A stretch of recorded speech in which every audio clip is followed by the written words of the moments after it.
Inilah kisah perjalanan Nabi Muhammad SAW dari lahir hingga wafat. Yang belum subscribe, ayo kawan, di-subscribe dulu ya, terima kasih.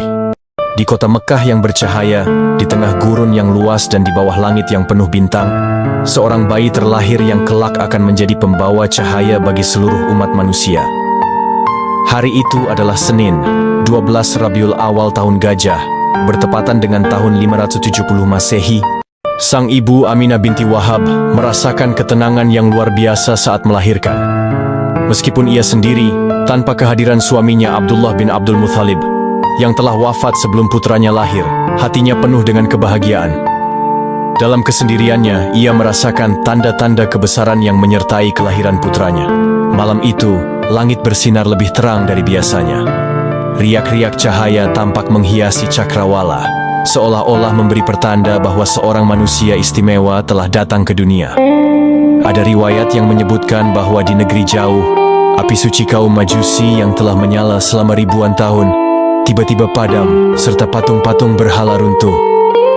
Sang ibu Aminah binti Wahab merasakan ketenangan yang luar biasa saat melahirkan. Meskipun ia sendiri, tanpa kehadiran suaminya Abdullah bin Abdul Muthalib, yang telah wafat sebelum putranya lahir, hatinya penuh dengan kebahagiaan. Dalam kesendiriannya, ia merasakan tanda-tanda kebesaran yang menyertai kelahiran putranya. Malam itu, langit bersinar lebih terang dari biasanya.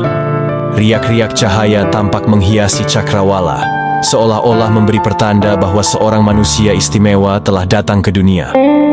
Ada riwayat yang menyebutkan bahwa di negeri jauh, api suci kaum Majusi yang telah menyala selama ribuan tahun, tiba-tiba padam, serta patung-patung berhala runtuh. Ketika bayi itu lahir, Aminah melihat cahaya keluar dari dirinya, menerangi istana-istana Syam di kejauhan. Dengan penuh kasih, ia memberinya nama Muhammad, sebuah nama yang belum pernah banyak digunakan oleh orang-orang Quraisy saat itu, namun kelak akan dikenal dan dimuliakan di seluruh penjuru dunia. Kabar kelahiran Muhammad pun sampai kepada Abdul Muthalib, kakeknya yang sangat terpandang di Mekah. Dengan hati penuh syukur, ia membawa bayi itu ke Ka'bah, bersujud kepada Allah, dan memanjatkan doa agar cucunya menjadi manusia yang besar dan penuh berkah. Ia pun menyelenggarakan walimah sebagai tanda syukur dan memberi nama bayi itu Muhammad, yang berarti terpuji. Beberapa hari kemudian, sesuai dengan tradisi Arab, Muhammad diserahkan kepada seorang wanita dari Bani Sa'ad, Halimah As-Sa'diyah, untuk disusui dan diasuh di pedalaman. Sejak itu, kehidupan Muhammad kecil dipenuhi berkah, bahkan hewan ternak Halimah yang sebelumnya kurus dan kekurangan air susu tiba-tiba menjadi sehat dan berlimpah. Setelah diserahkan kepada Halimah As-Sa'diyah, kehidupan Muhammad kecil dipenuhi dengan keberkahan yang luar biasa. Sebelum kedatangannya, keluarga Halimah hidup dalam kesulitan. Kuda dan unta mereka lemah, air susu ternak mereka hampir kering, dan ladang-ladang mereka tandus. Namun, sejak Muhammad berada dalam asuhannya, keajaiban terjadi. Hewan ternak mereka tiba-tiba menjadi gemuk, air susu berlimpah, dan kehidupan mereka jauh lebih baik daripada sebelumnya. Di dusun Bani Sa'ad, Muhammad tumbuh menjadi anak yang sehat, kuat, dan penuh adab. Ia bermain bersama anak-anak lainnya, namun ada yang membuatnya berbeda. Ia tidak pernah berkata kasar, tidak pernah berbohong, dan selalu menunjukkan sikap yang tenang serta penuh kasih sayang. Suatu hari, terjadi peristiwa luar biasa yang dikenal sebagai peristiwa pembelahan dada. Ketika Muhammad kecil bermain bersama saudara-saudara susuannya di padang pasir, tiba-tiba datang dua sosok malaikat. Mereka membaringkan Muhammad, membelah dadanya, dan mencuci hatinya dengan air Zam-Zam. Salah satu dari mereka berkata, "Ini adalah bagian dari setan yang ada dalam hatinya." Lalu membuangnya. Setelah itu, hati Muhammad dikembalikan ke tempatnya, dan dadanya dijahit kembali. Melihat kejadian ini, anak-anak lain berlarian menuju rumah Halimah, dan menceritakan bahwa Muhammad telah dibawa oleh dua orang misterius. Halimah dan suaminya bergegas mencari Muhammad dan menemukannya dalam keadaan pucat. Mereka pun khawatir dan memutuskan untuk mengembalikan Muhammad kepada ibunya, Aminah, di Mekah. Setelah beberapa tahun tinggal bersama Halimah, Muhammad kembali kepada ibunya, Aminah binti Wahab. Aminah sangat menyayanginya dan sering menceritakan kisah ayahnya, Abdullah bin Abdul Muthalib, yang meninggal sebelum ia lahir. Ketika Muhammad berusia 6 tahun, Aminah mengajaknya melakukan perjalanan ke Madinah, tempat keluarga dari pihak ayahnya tinggal. Namun, dalam perjalanan pulang ke Mekah, takdir berkata lain. Aminah jatuh sakit dan wafat di daerah Abwa, sebuah tempat antara Mekah dan Madinah. Muhammad kecil kini menjadi yatim piatu. Ia menangis di samping jasad ibunya, merasakan kehilangan yang mendalam. Namun, Allah telah menyiapkan penjagaan terbaik untuknya. Ummu Aiman, pembantu setia keluarga, membawa Muhammad kembali ke Mekah. Setelah ibunya wafat, Muhammad diasuh oleh kakeknya, Abdul Muthalib, seorang pemimpin terhormat di Mekah. Sang kakek sangat menyayanginya, bahkan seringkali membiarkannya duduk di tempat kehormatan di dekat Ka'bah, sesuatu yang tidak diizinkan bagi anak-anak lainnya. Namun, 2 tahun kemudian, saat Muhammad berusia 8 tahun, Abdul Muthalib juga wafat. Kini, ia benar-benar sebatang kara. Sebelum meninggal, Abdul Muthalib berpesan agar Muhammad diasuh oleh pamannya, Abu Thalib, yang merupakan saudara kandung ayahnya. Abu Thalib menerima tugas itu dengan penuh kasih sayang. Meskipun ia tidak kaya, ia memperlakukan Muhammad seperti anaknya sendiri. Sejak kecil, Muhammad telah merasakan pahitnya hidup sebagai anak yatim. Namun ia tetap tumbuh menjadi sosok yang kuat, sabar, dan memiliki akhlak yang luhur. Sejak kecil, Muhammad tidak suka bermalas-malasan. Ia mulai membantu pamannya dengan menggembalakan kambing di padang pasir Mekah. Pekerjaan ini mengajarkannya kesabaran, ketekunan, dan kepedulian terhadap makhluk lain. Saat remaja, ia mulai berdagang mengikuti perjalanan kafilah Quraisy. Ia terkenal dengan kejujurannya, sehingga mendapat julukan Al-Amin, yang terpercaya. Orang-orang Quraisy percaya kepadanya, dan setiap transaksi yang ia lakukan selalu adil dan penuh keberkahan. Kejujurannya dalam berdagang menarik perhatian seorang saudagar kaya bernama Khadijah binti Khuwailid. Ia mengutus Muhammad untuk berdagang ke negeri Syam, dan ketika melihat betapa jujurnya Muhammad, ia terpesona dan akhirnya mengutus seseorang untuk melamarnya. Setelah perjalanan dagangnya ke negeri Syam, Muhammad SAW kembali ke Mekah dengan membawa keuntungan besar bagi Khadijah binti Khuwailid, seorang saudagar kaya dan terpandang. Khadijah, yang telah lama mendengar tentang kejujuran dan akhlak mulia Muhammad, semakin yakin bahwa ia bukanlah lelaki biasa. Melalui seorang sahabatnya, Nafisah binti Muniyah, Khadijah mengungkapkan keinginannya untuk menikah dengan Muhammad. Muhammad, yang saat itu berusia 25 tahun, menerima lamaran tersebut setelah berdiskusi dengan pamannya, Abu Thalib. Akhirnya, pernikahan antara Muhammad dan Khadijah pun dilangsungkan dengan penuh kebahagiaan. Khadijah adalah istri yang penuh kasih sayang dan selalu mendukung Muhammad dalam segala hal. Dari pernikahan ini, mereka dikaruniai beberapa anak, di antaranya Qasim, Abdullah, Zainab, Ruqayyah, Ummu Kultsum, dan Fatimah Az-Zahra. Kehidupan rumah tangga mereka penuh dengan kedamaian, dan Muhammad menjalani hidup sebagai seorang suami yang penyayang serta pedagang yang jujur dan terpercaya. Seiring berjalannya waktu, kejujuran dan kebijaksanaan Muhammad semakin dikenal di kalangan penduduk Mekah. Ia diberi gelar Al-Amin, yang berarti yang terpercaya. Orang-orang Quraisy sering meminta pendapatnya dalam berbagai masalah, karena mereka tahu bahwa Muhammad tidak akan pernah berbohong atau berbuat curang. Salah satu peristiwa besar yang menunjukkan kebijaksanaan Muhammad terjadi ketika Ka'bah mengalami renovasi. Setelah pembangunan selesai, suku-suku Quraisy berselisih tentang siapa yang berhak meletakkan Hajar Aswad kembali ke tempatnya. Hampir saja pertikaian besar terjadi, tetapi akhirnya mereka sepakat untuk menyerahkan keputusan kepada Muhammad. Dengan kecerdasannya, Muhammad menyarankan agar Hajar Aswad diletakkan di atas sehelai kain. Ia kemudian meminta setiap pemimpin suku untuk memegang ujung kain tersebut dan mengangkatnya bersama-sama. Setelah itu, Muhammad sendiri yang mengambil batu itu dan meletakkannya di tempatnya. Keputusan ini diterima oleh semua pihak, dan konflik pun berhasil dihindari. Meskipun memiliki kehidupan yang stabil dan dihormati, Muhammad sering merasa gelisah melihat keadaan masyarakat Mekah. Penyembahan berhala, ketidakadilan sosial, dan kemerosotan moral membuat hatinya sedih. Ia sering menyendiri dan merenung di Gua Hira, sebuah tempat yang terletak di Jabal Nur, beberapa kilometer dari Mekah.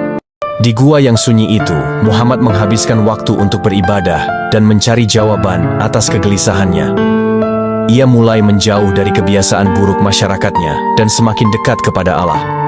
Ia tidak tahu bahwa dalam waktu dekat, hidupnya akan berubah selamanya. Turunnya wahyu pertama. Pada suatu malam di bulan Ramadan, ketika Muhammad berusia 40 tahun, ia sedang berada di Gua Hira dalam keadaan merenung. Tiba-tiba, datanglah malaikat Jibril dan berkata, "Iqra, bacalah." Muhammad terkejut dan menjawab, "Aku tidak bisa membaca." Malaikat Jibril lalu memeluknya erat hingga terasa sesak, kemudian melepaskannya dan kembali berkata, "Iqra." Muhammad tetap menjawab bahwa ia tidak bisa membaca. Peristiwa ini terjadi hingga 3 kali, hingga akhirnya Jibril menyampaikan wahyu pertama dari Allah. "Bacalah dengan menyebut nama Tuhanmu yang menciptakan. Dia telah menciptakan manusia dari segumpal darah. Bacalah, dan Tuhanmu lah yang maha pemurah, yang mengajarkan manusia dengan pena. Dia mengajarkan manusia apa yang tidak diketahuinya." Surat Al-A'la 1-5. Setelah kejadian ini, Muhammad segera pulang ke rumah dalam keadaan gemetar. Ia berkata kepada Khadijah, "Selimuti aku, selimuti aku." Khadijah segera menenangkannya dan bertanya apa yang telah terjadi. Setelah mendengar cerita Muhammad, Khadijah meyakinkannya bahwa Allah tidak akan meninggalkannya dan bahwa ia telah dipilih untuk tugas yang besar. Khadijah kemudian membawa Muhammad ke rumah Waraqah bin Naufal, seorang pendeta Nasrani yang memahami kitab-kitab suci sebelumnya. Setelah mendengar cerita Muhammad, Waraqah berkata, "Itu adalah malaikat yang sama yang diutus kepada Musa. Engkau adalah nabi yang telah lama dinantikan oleh umat manusia." Namun, Waraqah juga memperingatkan bahwa Muhammad akan menghadapi penolakan dan penderitaan. Sejak saat itu, Muhammad menyadari bahwa ia telah dipilih sebagai utusan Allah untuk menyampaikan agama yang benar kepada umat manusia. Awalnya, ia berdakwah secara sembunyi-sembunyi, mengajak orang-orang terdekatnya untuk menyembah Allah. Khadijah adalah orang pertama yang beriman, diikuti oleh Ali bin Abi Thalib, Abu Bakar Ash-Shiddiq, dan Zaid bin Haritsah. Lambat laun, Islam mulai menyebar, tetapi perlawanan dari kaum Quraisy pun semakin keras. Mereka tidak ingin kehilangan kekuasaan dan pengaruhnya, sehingga berbagai upaya dilakukan untuk menghentikan dakwah Muhammad. Namun, dengan kesabaran, keteguhan, dan pertolongan Allah, Islam terus berkembang, hingga akhirnya cahaya kebenaran menyinari seluruh dunia. Setelah 3 tahun berdakwah secara sembunyi-sembunyi, Nabi Muhammad SAW menerima perintah dari Allah untuk mulai berdakwah secara terbuka. Firman Allah dalam surah Al-Hijr ayat 94 menyatakan, "Maka sampaikanlah secara terang-terangan segala apa yang diperintahkan kepadamu, dan berpalinglah dari orang-orang musyrik." Surat Al-Hijr 94. Maka Nabi Muhammad naik ke Bukit Syafa dan memanggil suku Quraisy. Ketika orang-orang berkumpul, beliau berkata, "Wahai kaum Quraisy, jika syariatku berkata kepada kalian bahwa di balik bukit ini ada pasukan musuh yang siap menyerang, apakah kalian akan mempercayaiku?" Mereka menjawab, "Tentu. Kami tidak pernah mendengar engkau berbohong." Kemudian Nabi berkata, "Aku adalah utusan Allah.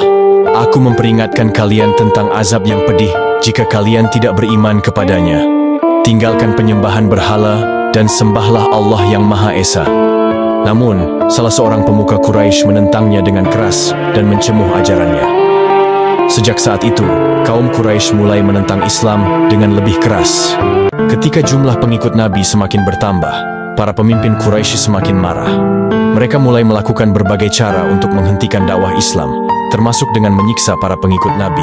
Bilal bin Rabah, seorang budak yang masuk Islam, dijemur di bawah terik matahari dan dadanya ditindih batu besar.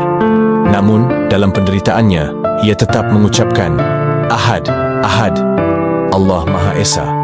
Keluarga Yasir, yaitu Yasir, Sumayyah, dan Ammar, juga mengalami penyiksaan berat karena keimanan mereka. Kaum muslimin lainnya juga mengalami tekanan, baik secara fisik maupun sosial, dari masyarakat Quraisy. Melihat penderitaan para pengikutnya, Nabi Muhammad menyarankan mereka untuk berhijrah ke Habasyah, Ethiopia. Negus, Najasin, penguasa di sana, menerima mereka dengan baik dan memberikan perlindungan, meskipun Quraisy berusaha membawa mereka kembali. Ketika Islam semakin berkembang, para pemuka Quraisy merasa terancam. Mereka lalu bersepakat untuk memboikot Nabi Muhammad dan pengikutnya. Pemboikotan ini melarang kaum muslimin untuk berdagang, menikah, atau berinteraksi dengan siapapun di Mekah. Akibatnya, Nabi dan para pengikutnya mengalami kesulitan besar, terutama dalam memenuhi kebutuhan makanan. Mereka bahkan harus bertahan dengan hanya makan dedaunan dan akar-akaran di lembah Abu Thalib, tempat mereka mengungsi selama 3 tahun. Setelah beberapa waktu, beberapa pemuka Quraisy yang masih memiliki hati nurani merasa iba dan membatalkan pemboikotan tersebut. Tidak lama setelah pemboikotan berakhir, Nabi Muhammad menghadapi cobaan besar. 2 orang yang paling mendukungnya wafat dalam waktu yang berdekatan. Abu Thalib, pamannya yang selama ini melindunginya dari gangguan Quraisy. Khadijah binti Khuwailid, istrinya yang selalu mendukungnya dalam perjuangan dakwah. Kehilangan mereka membuat Nabi sangat sedih, dan tahun itu dikenal sebagai Tahun Kesedihan, Amul Huzn. Setelah kematian Abu Thalib, kaum Quraisy semakin berani menyakiti Nabi, karena ia tidak lagi memiliki perlindungan keluarga yang kuat. Setelah menghadapi perlawanan yang semakin keras di Mekah, Nabi Muhammad memutuskan untuk berdakwah ke Thaif, sebuah kota di dekat Mekah. Namun, penduduk Thaif tidak hanya menolak dakwahnya, tetapi juga menghina dan melempari beliau dengan batu hingga terluka. Dengan penuh kesedihan, Nabi berdoa kepada Allah, memohon petunjuk dan perlindungan. Dalam perjalanan pulang, Allah menghiburnya dengan mengirimkan malaikat yang menawarkan untuk membinasakan penduduk Thaif. Namun, dengan kelembutan hatinya, Nabi menolak dan justru berdoa agar kelak mereka mendapatkan hidayah. Di tengah kesedihannya, Allah memberikan mukjizat luar biasa kepada Nabi Muhammad, yaitu Isra dan Mi'raj. Isra, Nabi diperjalankan dari Masjidil Haram, Mekah ke Masjidil Aqsa, Yerusalem dalam waktu yang sangat singkat.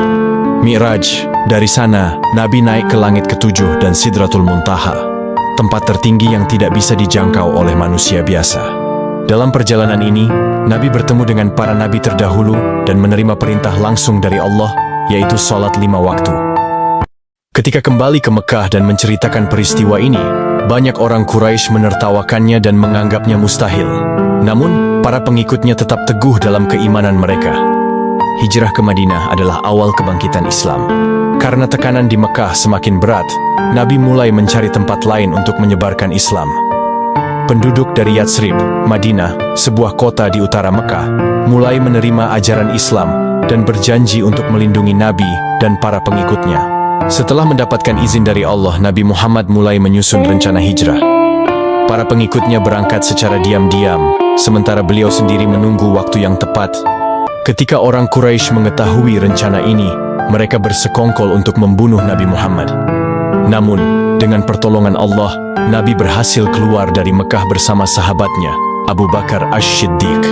Dalam perjalanan, mereka bersembunyi di Gua Tsur selama 3 hari untuk menghindari pengejaran Quraisy.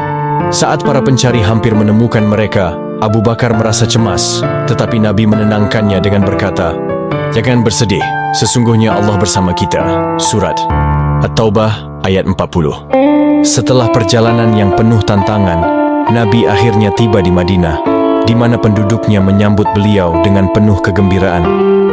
Mereka menggelar acara penyambutan dan melantunkan syair. Tola'al badru alaina, telah muncul bulan purnama di tengah-tengah kami. Madinah pun menjadi tempat lahirnya masyarakat Islam yang pertama, dengan Nabi Muhammad sebagai pemimpin. Di kota ini, Islam mulai berkembang dengan pesat dan menjadi kekuatan yang akan mengubah sejarah dunia. Setelah tiba di Madinah, Nabi Muhammad SAW segera membangun masyarakat Islam yang berlandaskan keadilan dan persaudaraan. 3 langkah utama yang beliau lakukan adalah membangun Masjid Nabawi sebagai pusat ibadah, pendidikan, dan pemerintahan. Mempersaudarakan kaum Muhajirin dan Ansyar. Kaum Muhajirin, para pendatang dari Mekah, dipersaudarakan dengan kaum Ansyar, penduduk asli Madinah, menyusun Piagam Madinah, perjanjian yang mengatur hubungan antara umat Islam dan komunitas lain di Madinah, termasuk suku-suku Yahudi. Madinah berkembang menjadi negara Islam pertama yang berdaulat, dengan Nabi Muhammad sebagai pemimpinnya. Namun, tantangan besar masih menghadang, terutama dari kaum Quraisy di Mekah yang tidak terima dengan berkembangnya Islam. Perang Badar, kemenangan yang meneguhkan Islam. Pada tahun kedua Hijriah, kaum Quraisy Mekah mengirim pasukan besar untuk menyerang kaum muslimin di Madinah. Nabi Muhammad bersama sekitar 313 pasukan menghadapi mereka di Perang Badar. Meskipun jumlah kaum muslim jauh lebih sedikit dibanding pasukan Quraisy yang berjumlah sekitar 1.000 orang, mereka tetap bertempur dengan penuh keyakinan. Dalam pertempuran ini, kaum muslim meraih kemenangan besar yang menjadi titik balik dalam perjuangan Islam. Perang Uhud, ujian kesabaran dan keteguhan. Setahun setelah kekalahan di Badar, kaum Quraisy kembali menyerang dengan pasukan yang lebih besar, sekitar 3.000 prajurit. Mereka bertempur dengan kaum muslim di Gunung Uhud. Pada awalnya, kaum muslim unggul. Namun, karena sebagian pasukan melanggar perintah Nabi dengan meninggalkan posisi mereka, pasukan Quraisy berhasil melakukan serangan balik. Dalam perang ini, banyak sahabat gugur, termasuk Hamzah bin Abdul Muthalib, paman Nabi yang sangat dicintainya. Meskipun mengalami kekalahan, kaum muslim tetap teguh dalam keimanan mereka, dan Nabi terus membimbing mereka menuju kemenangan yang lebih besar. Perang Khandak, strategi dan kemenangan diplomasi. Pada tahun ke-5 Hijriah, kaum Quraisy bersama sekutu-sekutunya mengumpulkan 10.000 pasukan untuk menyerang Madinah. Kaum muslim yang hanya berjumlah 3.000 orang tidak mungkin menghadapi mereka secara langsung. Atas saran seorang sahabat dari Persia, Salman Al-Farisi, Nabi Muhammad memerintahkan penggalian parit besar, Khandak, di sekitar Madinah. Taktik ini berhasil menghambat musuh, hingga mereka akhirnya mundur karena kelelahan dan perpecahan di antara sekutu mereka. Peristiwa ini menunjukkan kecerdasan strategi Nabi dan semakin memperkuat kedudukan Islam. Perjanjian Hudaibiyah, kemenangan tanpa perang. Pada tahun ke-6 Hijriah, Nabi Muhammad dan para sahabat berangkat ke Mekah dengan niat menunaikan ibadah umrah. Namun, kaum Quraisy tidak mengizinkan mereka masuk. Setelah perundingan panjang, perjanjian Hudaibiyah pun disepakati. Meskipun isi perjanjian tampak menguntungkan Quraisy, sebenarnya itu adalah kemenangan diplomasi bagi Islam.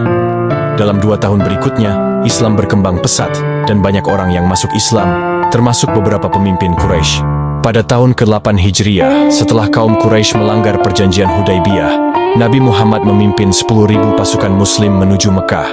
Namun, beliau tidak datang untuk membalas dendam. Sebaliknya, beliau memasuki Mekah dengan penuh kedamaian dan memberikan pengampunan umum kepada penduduknya. Kaum Quraisy yang dulu menentangnya dengan keras, akhirnya menerima Islam. Nabi kemudian menghancurkan berhala-berhala di sekitar Ka'bah, mengembalikannya sebagai tempat ibadah kepada Allah yang Maha Esa. Haji Wada dan wafatnya Nabi Muhammad. Pada tahun ke-10 Hijriah, Nabi Muhammad menunaikan haji terakhirnya, yang dikenal sebagai Haji Wada, haji perpisahan. Di sana, beliau menyampaikan khutbah wada yang berisi pesan-pesan penting tentang persatuan, keadilan, dan hak asasi manusia. Setelah kembali ke Madinah, kondisi kesehatan Nabi mulai menurun. Pada 12 Rabiul Awal tahun 11 Hijriah, Nabi Muhammad SAW wafat di rumahnya, di pangkuan istrinya Aisyah radhiyallahu anhu. Kabar wafatnya Nabi membuat umat Islam sangat berduka.